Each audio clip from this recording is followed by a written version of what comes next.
नमस्ते प्यारे बच्चों, आज की हिंदी की कक्षा में आप सबका स्वागत है।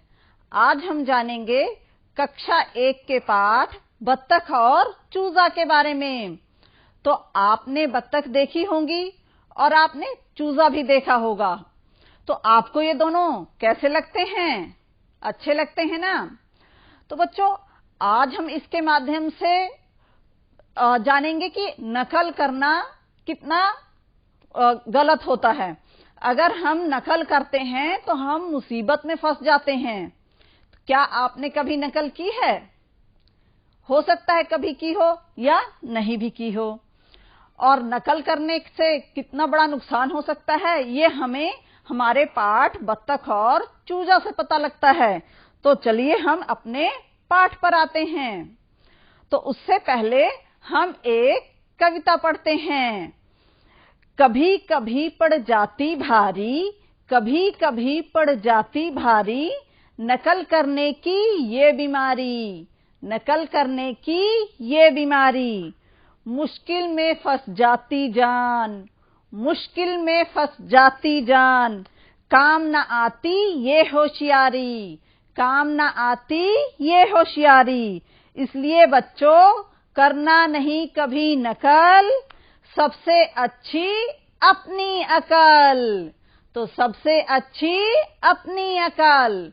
तो हमेशा अपनी अकल का प्रयोग कीजिए। तो ये है हमारा पाठ बत्तख और चूजा। तो इसमें एक है बत्तख का बच्चा और एक है चूजा। तो हम इसके बारे में जानते हैं।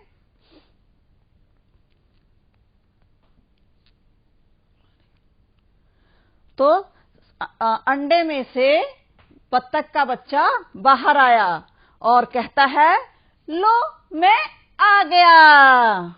और फिर अंडे में से चूजा बाहर आता है और कहता है, मैं भी आ गया।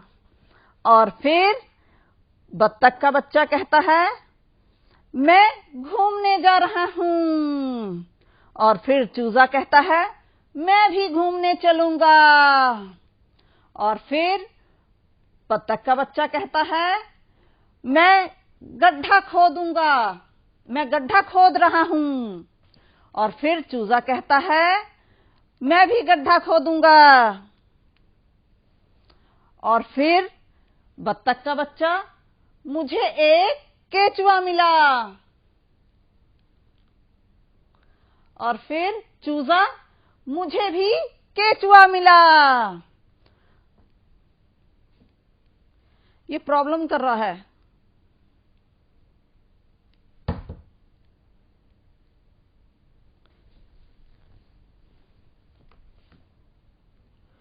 और फिर बत्तख का बच्चा बोला, मैं तैरना चाहता हूं। और फिर चूजा बोला, मैं भी तैरूंगा। और फिर बत्तख का बच्चा, देखो मैं तैर रहा हूं। और फिर चूजा, देखो मैं भी। और फिर तभी बत्तख का चूजा डूबने लगा और वो चिल्लाया, बचाओ बचाओ।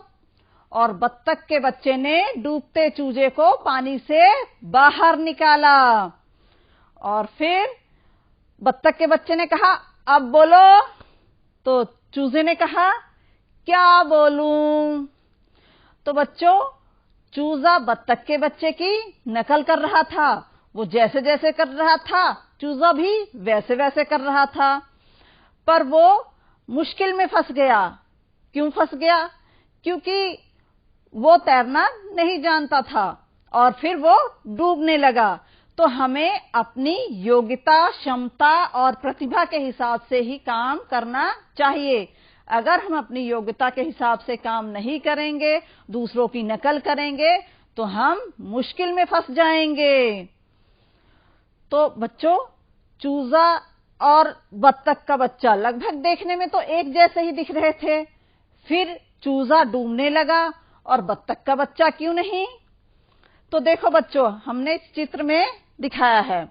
इसकी चोंच चूजे की देखो कितनी लंबी सी है, और बत्तख के बच्चे की चोंच लंबी है और चूजे की छोटी सी चोंच है, और चूजे की गर्दन छोटी है और बत्तख के बच्चे की गर्दन लंबी है।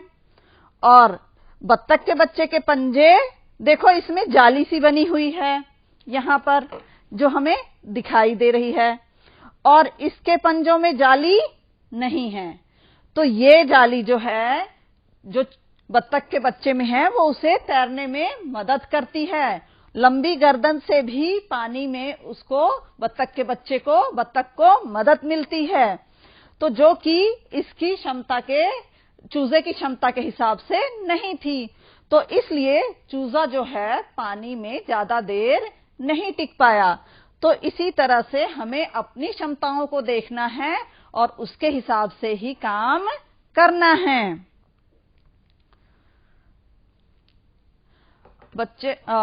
पक्षी अंडा देने और उसकी सुरक्षा के लिए घोंसला बनाते हैं। जैसे कि हम सुरक्षा के लिए घरों में रहते हैं, उसी तरह से पक्षी भी सुरक्षा के लिए घोंसला बनाते हैं और उसमें अंडे देते हैं। ये है बया का घोंसला, और इसमें बया अंडे देती है और अपने बच्चों को रखती है। और फिर ये है कबूतर का घोंसला, इसमें कबूतर अंडे देता है और अपने बच्चों को रखता है। और फिर ये बत्तख, और फिर ये है घर कौवे का, और फिर ये है चील। तो इस तरह से सभी पक्षी अपने लिए घोंसला बनाते हैं, उसमें अंडे देते हैं और अपने बच्चों की सुरक्षा करते हैं, जैसे कि हम लोग घरों में रहते हैं। तो बच्चों, इस चित्र को देखो, यहां पर आपको ये एक लड़की दिखाई दे रही है और कुछ पक्षी दिखाई दे रहे हैं, और यहाँ दाना दिखाई दे रहा है, और यहाँ एक कटोरे में पानी है और कुछ पक्षी वहां पर पी रहे हैं। तो बच्चों, ये जो पक्षी हैं, ये हमारे पर्यावरण का बहुत ही जरूरी हिस्सा हैं।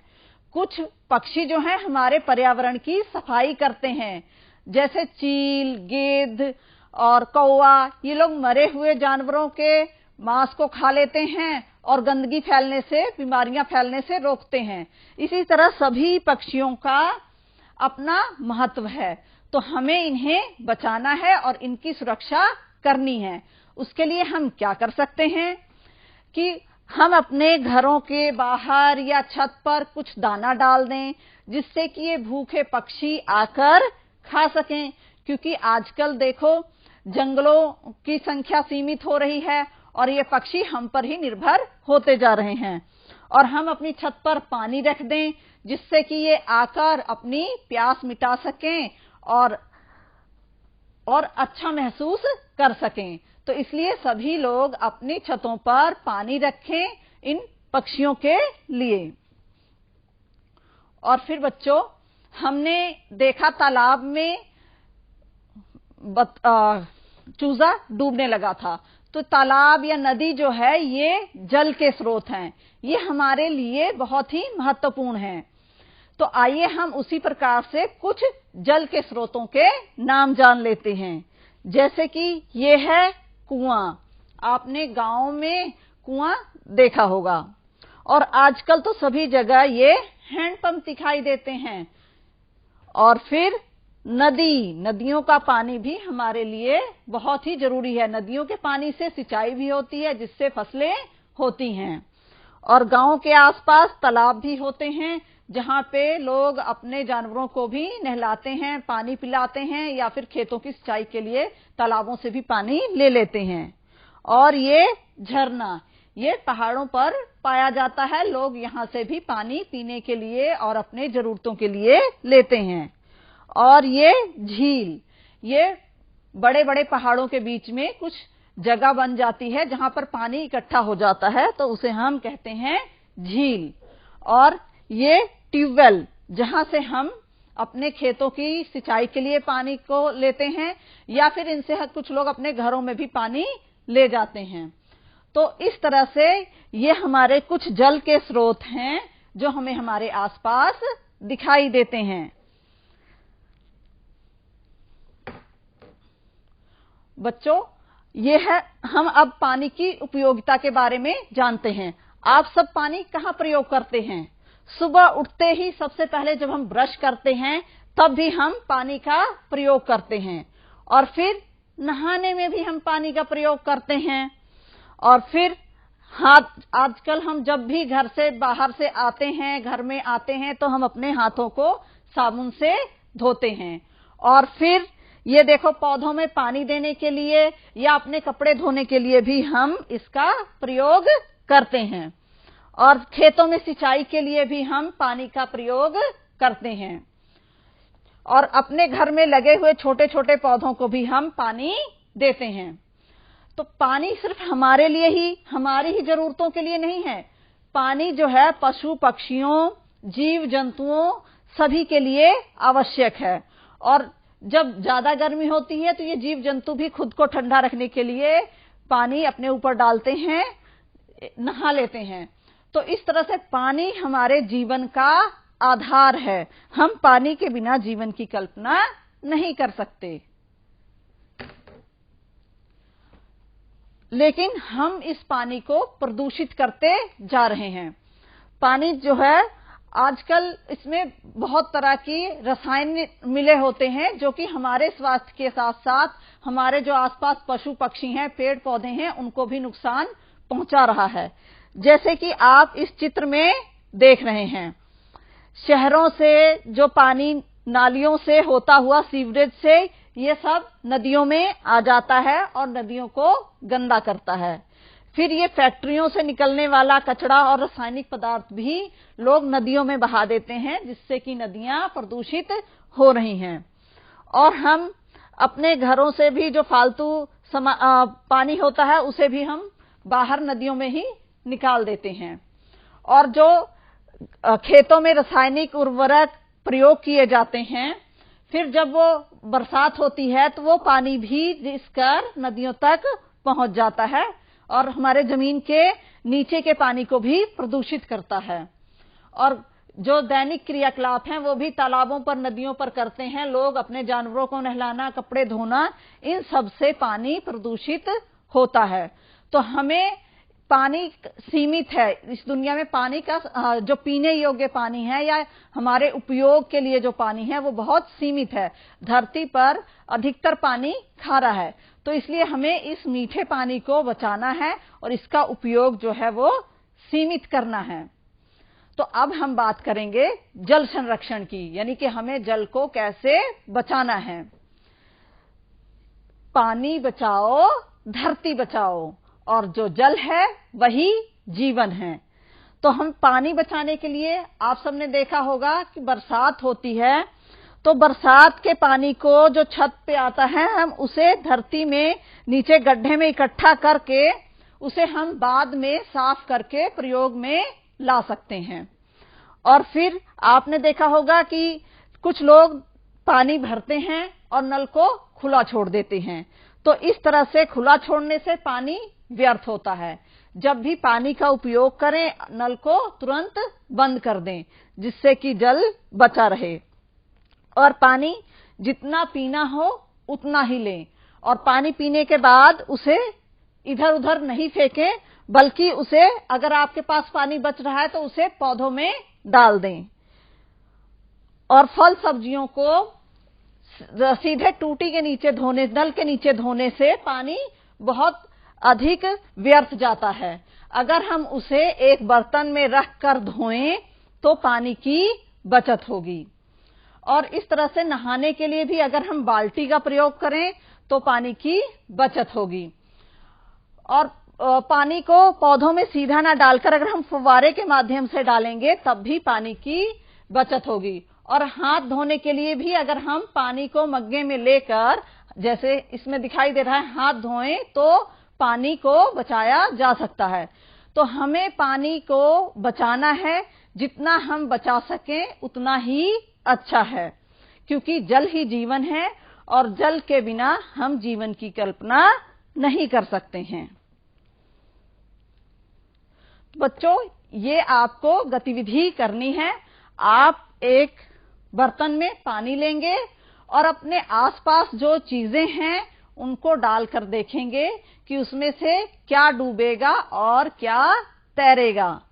तो आप ये गतिविधि अपने घर पर कर सकते हैं। एक बर्तन में पानी लेंगे और उसमें आप इस तरह कुछ चीजों को डालकर आप देख सकते हैं। जैसे कि ये टमाटर है, अगर हम उसको डालेंगे तो आप बताइए ये डूबेगा या तैरेगा?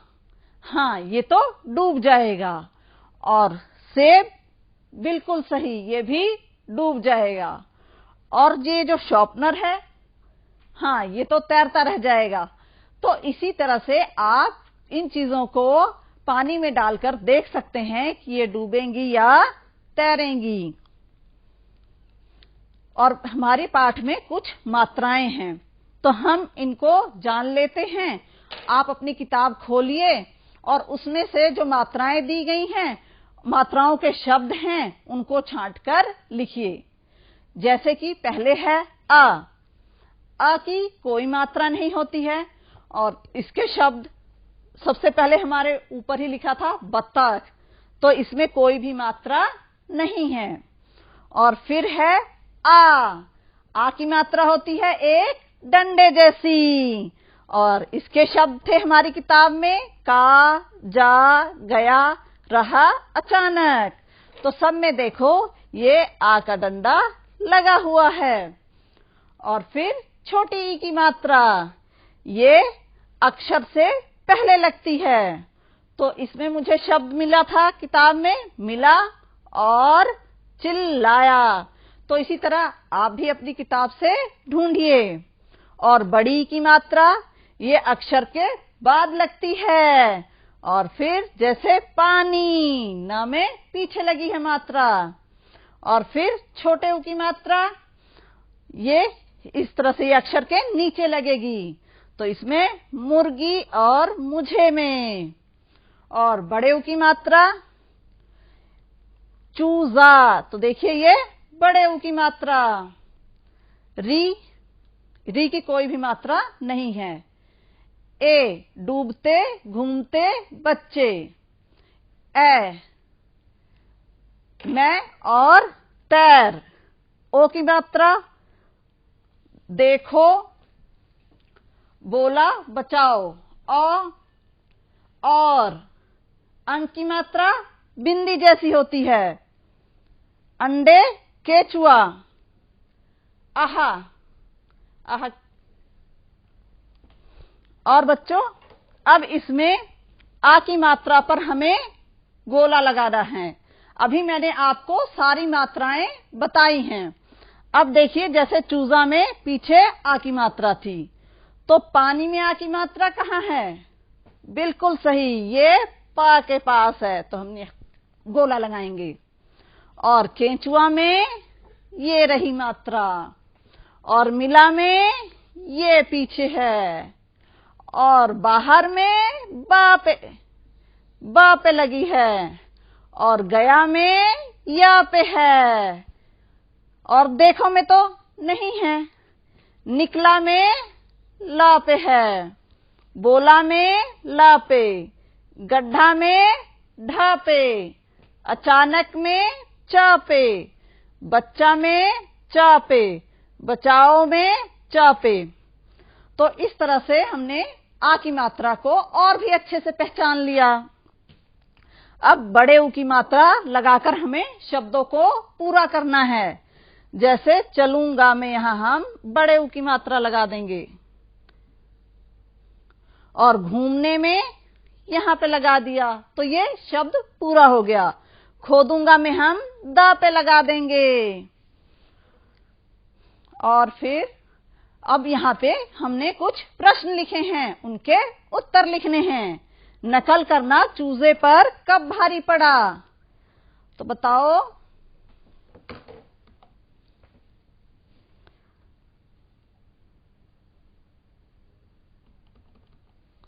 जब वह पानी में तैरने के लिए गया। चूजा पानी में क्यों डूबने लगा? क्योंकि उसे तैरना नहीं आता था। बतख के बच्चे ने चूजे की जान कैसे बचाई? बत्तख के बच्चे ने चूजे को पानी से निकालकर उसकी जान बचाई। तो बच्चों यहां पर हमें इनको गिनना है और लिखना है। जैसे ये कितनी बत्तख हैं? 1 2 3, तो हमने लिख दिया 3। और ये अंडे कितने हैं? 1 2 3 4 5, तो हमने लिख दिया यहां 5। और ये चूजे कितने हैं? 1 2 3 4, तो हमने लिख दिया यहां 4। और यहां पे ये कितने पौधे हैं? 1 2, तो हमने लिख दिया 2। तो मजा आया ना? तो इस तरह ये आप अपनी किताब में कीजिए। तो बच्चों अब हम इनकी बोलियों को इनसे मिलाते हैं। तो जैसे ये है कुत्ता, तो कुत्ता कैसे बोलता है? भौं भौं, तो हमने इसको इससे मिला दिया है। यहां पे लिखा है भौं भौं, तो हमने इसे इससे मिला दिया।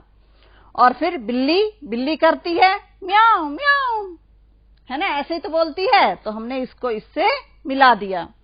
और फिर तोता, तोता बोलता है टे टे टे, तो हमने तोते को टे टे से मिला दिया। और फिर बंदर, बंदर करता है खो खो खो खो, तो हमने बंदर को खो खो से मिलाया। और फिर चिड़िया, चिड़िया करती है ची ची ची ची, तो हमने ची ची से चिड़िया को मिला दिया। अब यहां पर चित्रों को पहचानना है और उनका जो नाम लिखा है उस पे गोला लगाना है। तो जैसे ये फूल है, तो फूल जो लिखा है, देखो ये फूल शूल धूल, तो जो फूल है लिखा हुआ हमें उस पे गोला लगाना है। और फिर ये है अंडा, तो पहले लिखा है डंडा, फिर अंडा और झंडा, तो हमें गोला लगाना है अंडे पे, तो ये हमने लगा दिया अंडे पे गोला। और फिर ये है, ये क्या है? हाँ सही पहचाना, ये है चूजा, तो सूजा दूजा चूजा, तो हमने गोला लगाया चूजे पे। तो अब हम आगे चलते हैं। हाँ अब ये आपको खुद से पता लगाना है। अब देखो ये क्या है और इसके साथ में कौन है? ये इसका बच्चा लग रहा है। तो अब आप, ये है बत्तख, तो बत्तख के बच्चे को क्या कहेंगे? पता लगाएंगे। और ये है, क्या है ये है गाय, तो गाय के बच्चे को क्या कहेंगे? पता लगाओ, मम्मी से पूछो और अपने पापा से पूछो। ये है कुत्ता, तो हम कुत्ते के बच्चे को क्या कहते हैं? सोचो और दिमाग लगाओ। और ये है बिल्ली, तो बिल्ली के बच्चे को क्या कहेंगे? और ये है मुर्गी, और मुर्गी के बच्चे को क्या कहेंगे? तो ये सब आपको अपने आसपास से पता करना है और फिर लिखना है। मजा आएगा ना पता करने में? तो चलिए आप सब इसे पता कीजिए। और बच्चों यहाँ ये आपकी किताब में दिए गए हैं, इनको बिंदुओं को आप अपनी पेंसिल से मिलाएंगे और अपनी मनपसंद रंग भरेंगे जो आपको पसंद हो। कोई भी जरूरी नहीं है कि जिस रंग में आपने देखा हो, आपको जो रंग पसंद हो आप वो रंग भर सकते हैं। और फिर हमने सीखा इस पाठ से कि नकल करना अच्छी आदत नहीं है। नकल करने से मुश्किल होती है ना, देखा कैसे चूजे की जान मुश्किल में पड़ गई थी। तो उसी तरह से आप अपनी अकल से काम करेंगे और नकल नहीं करेंगे। और पक्षी घोंसला क्यों बनाते हैं? हमने ये भी जाना कि पक्षी अपने बच्चों की सुरक्षा के लिए और अपनी सुरक्षा के लिए घर बनाते हैं। हमें पक्षियों की सहायता करनी चाहिए क्योंकि वो हमारे पर्यावरण के लिए बहुत ही आवश्यक हैं। और हमने जाना जल के स्रोतों के बारे में कि हमें पानी कहां कहां से मिलता है। और हमने जल संरक्षण के बारे में जाना कि हमें पानी को बचाना है क्योंकि पीने योग्य पानी धरती पर बहुत ही कम है। तो बच्चों आज की कक्षा में प्रतिभाग करने के लिए आप सबका बहुत बहुत धन्यवाद।